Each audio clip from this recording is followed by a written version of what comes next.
భారతదేశం వేల సంవత్సరాల చరిత్ర, శతాబ్దాల పరాయి పాలన, దశాబ్దాల స్వాతంత్రం. ఇదంతా మనం కాసేపు పక్కన పెట్టేస్తే ఇప్పుడు మనం చూస్తున్నదంతా ఒక 2 దశాబ్దాల క్రితం మొదలైన సాంకేతిక యుగం. మనం కాళ్ళతో తిరిగి కష్టపడడం ఎందుకు అని కార్లు తయారు చేసుకున్నాం. మనం ఎందుకు కష్టపడ్డాం అని చెప్పి మనం చేసుకోవాల్సిన అన్ని పనులకి రకరకాల మెషిన్స్ తయారు చేసుకున్నాం. మళ్ళీ ఆ మెషిన్స్ అన్నీ కలిసి విడుదల చేసే విషవాయువుల్ని ఎదుర్కోవడానికి కష్టపడుతున్నాం. మీరు సరిగ్గా గమనిస్తే ఇప్పుడు ప్రపంచం ఎదుట ఉన్న అతిపెద్ద సమస్య కాలుష్యం. దాని కారణంగా వచ్చే అతి వేడి, అతి చల్లదనం, అలా వచ్చే కరువు, వరదలు, అలా వస్తున్న మృత్యువు. దీనికి కారణం మనం తయారు చేసుకున్న పరికరాలు కావా? మనం మన జీవితంలో తెచ్చుకున్న మార్పులు కావా? ఇదంతా మనం జీవితంలో దేనికోసం కష్టపడకూడదని తయారు చేసుకున్నవే కదా. మరి ఇప్పుడు వాటి వల్లే కదా థ్రెడ్మిల్ మీద జిమ్లో కష్టపడేలా చేస్తుంది. ఇంకా ఇందులో అభివృద్ధి ఎక్కడుంది? మనం సుఖం కోసం తయారు చేసిన వస్తువులే మనల్ని ఇంకా కష్టపడేలా చేస్తున్నాయి. మన సులువైన జీవన విధానం కోసం తయారు చేసిన పరికరాలే మన మృత్యువునకు దారితీస్తున్నాయి. మనకే కాకుండా ఏ తప్పు చేయని ఎన్నో కోట్ల మూగ జీవాలకి కూడా ముప్పులా తయారయ్యాయి. ఇదంతా మనం మోడర్న్ సైన్స్ చేసిన అద్భుతాలు అని చప్పట్లు కొట్టి తెచ్చిపెట్టుకున్న సమస్యలే కదా. 10 సంవత్సరాల క్రితం మోడర్న్ సైన్స్ కనిపెట్టిన వస్తువు ఈరోజు మనకు సమస్య అయి కూర్చుంది. కానీ వేల సంవత్సరాల క్రితం కనిపెట్టిన సైన్స్ ఎంత పాతదైనా ఇప్పటికీ మనకి ఈరోజు ఉన్న సమస్యలకు కూడా సొల్యూషన్ ఇస్తుంది కదా. దీనికి యోగా, మెడిటేషన్ కన్నా మంచి ఎగ్జాంపుల్స్ అక్కర్లేదు. అంటే మన మోడర్న్ సైన్స్ మన ఏన్షియంట్ సైన్స్తో పోలిస్తే ఎంతవరకు అభివృద్ధి చెందింది? ఈ విషయం తెలుసుకోవడానికి మన సైన్స్ యొక్క మూలాల్ని మనం నేర్చుకున్న సైన్స్ విధానంలోనే అన్వేషించుకుంటూ వెళ్దాం.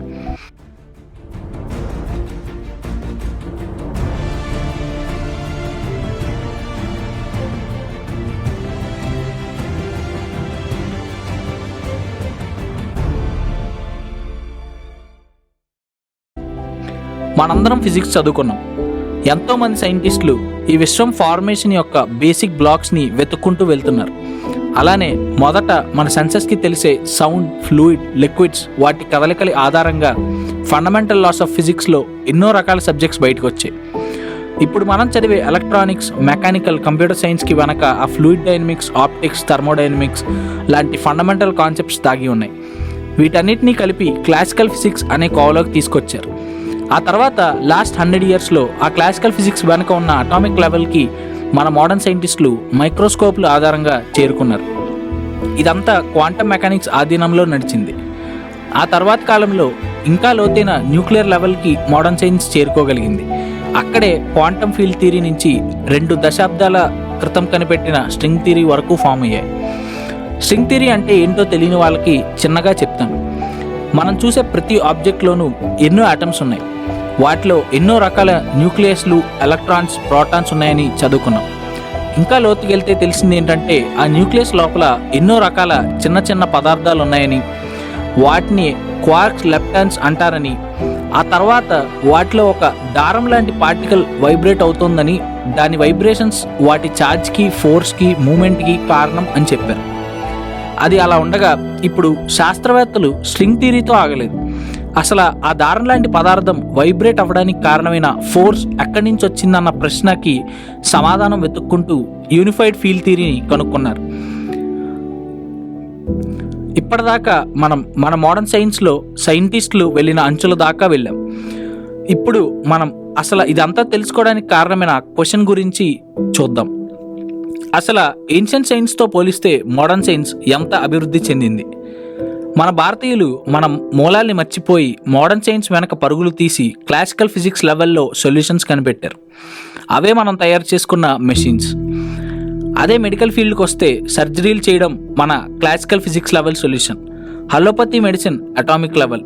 ఈ ఫీల్డ్ ఇంకా గట్టిగా ట్రై చేసి న్యూక్లియర్ లెవెల్ మెడిసినల్ సొల్యూషన్స్ కూడా కనిపెట్టారు, కానీ అవి ఇంకా మన దాకా రాలేదు. అదే మన ఏన్షియంట్ సైన్స్ చెప్పిన Ayurveda, yoga, unified field level solutions. వీటికి సైడ్ ఎఫెక్ట్స్ కానీ, వర్క్ అవ్వకపోవటం కానీ ఉండదు. అవి మాత్రమే కాదు, మన భారతీయ ఋషులు చెప్పిన లైఫ్ స్టైల్ అంతా ఆ లెవెల్ సొల్యూషనే.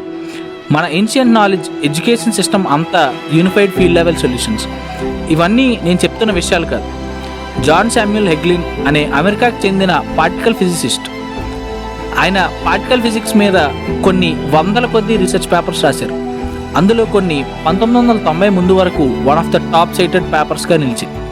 ఆయన 1992లో యూనిఫైడ్ ఫీల్డ్ థియరీ మీద పేపర్ పబ్లిష్ చేసినప్పుడు ఎన్నో అవార్డ్స్ ఇచ్చారు. కానీ ఎప్పుడైతే ఆయన unified field theory is none other than Vedas అని చెప్పారో అప్పటి నుంచి సైంటిఫిక్ కమ్యూనిటీ అంతా ఈయనని వెలేయడం మొదలెట్టింది. అయినా సరే ఆయన ఈ రోజుకి అదే మాట మీద నిలబడ్డారు.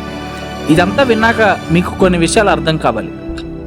ఆయుర్వేద, యోగా లాంటి బేస్ లెవెల్ మెడికల్ సొల్యూషన్స్ తెలిసిన ఋషులు సర్జరీలు ఇండియాలో వేల సంవత్సరాల క్రితమే చేశారు అంటే అది అసలు పెద్ద విషయమే కాదు. యోగా, మెడిటేషన్ లాంటివి ప్రపంచమంతా వీరవిహారం చేస్తున్న వేదాస్లోని సైంటిఫిక్ నాలెడ్జ్ని ఈ రోజుకి కూడా ఎంత తొక్కాలని చూస్తున్నారో తెలుసుకోవాలి. సైన్స్ ఏదైనా సరే సైన్సే, కానీ ఆ సైంటిఫిక్ కమ్యూనిటీ దాన్ని ఎంత ఎక్స్ప్లోర్ చేశారన్నదే విషయం.